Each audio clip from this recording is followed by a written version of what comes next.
حضور صلی اللہ علیہ وسلم کے پاس ایک مہمان آ گئے رات کے وقت میں.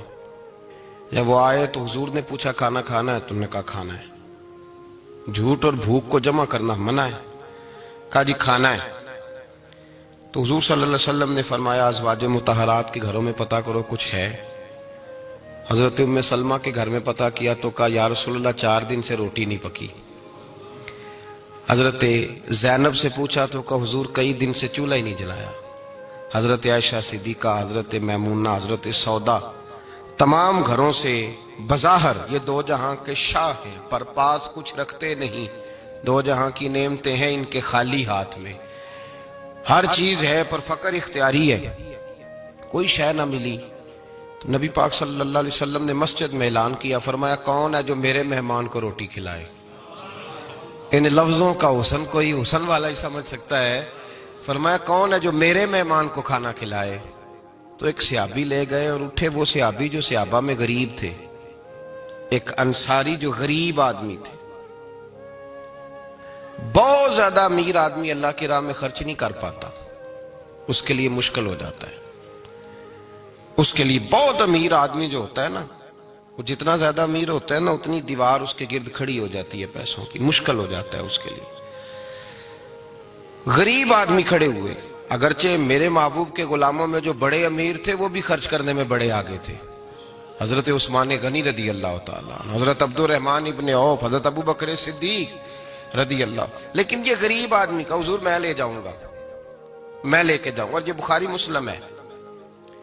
حضور نے فرمایا لے جاؤ. وہ اب صحابی گھر لے گئے اور بیوی سے مشورہ کیا. بات پہ غور کرنا، ہر چیز کی بھوک دیکھی جا سکتی ہے، بچوں کی نہیں دیکھی جا سکتی. وہ انصاری حضور کے مہمان کو گھر لے گئے، جا کے بیوی سے مشورہ کیا. کہا بھلی مانس گھر میں کچھ ہے؟ تو اس نے کہا تھوڑا سا بچوں کے لیے کھانا رکھا ہے. بچوں کے لیے.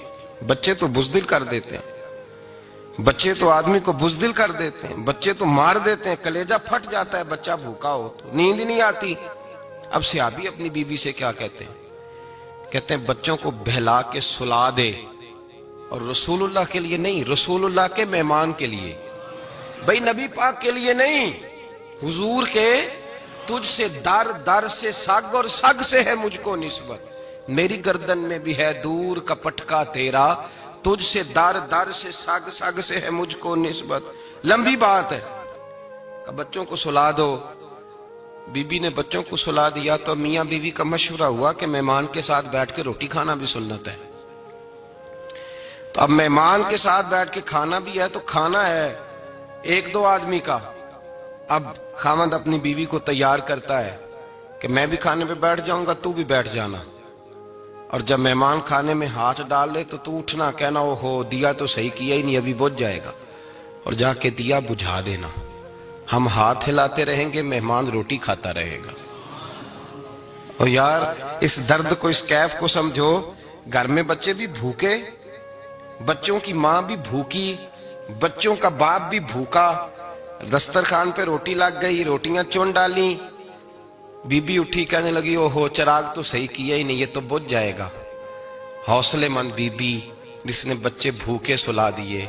وہ بھوکے سوئے ہوئے بچوں کی بھوکی اماں اٹھی اور اپنے خاوند کی تابع داری میں اٹھی. میں گڈی تے ہتھ ڈور سجن دے، وہ جنج رکھے اونج رہنا ہے. اٹھی اور اس نے نہ دیا ٹھیک کرنے کے بہانے بجھا دیا.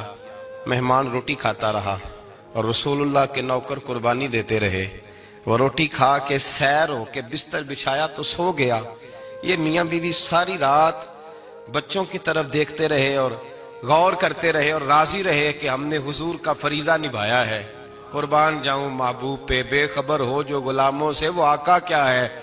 وہ صحابہ وہ اگر قربانیاں دیتے تھے تو جو اعزاز ملتا تھا وہ بھی بڑا شان والا ہے. صحابی کہتے ہیں میں فجر کی نماز پڑھنے مسجد آیا، پہلا قدم رکھا تو میرے کریم بولے.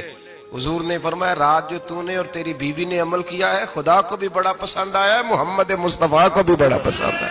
اور پھر ایک لفظ اور ہے حدیث میں، ایک روایت میں کچھ جملے اور بھی ہیں. حضور نے فرمایا جب تو اور تیری بیوی رات مہمان کے ساتھ ایثار کر رہے تھے نا تو عرش کا مالک تمہیں مسکرا مسکرا کے دیکھ رہا تھا.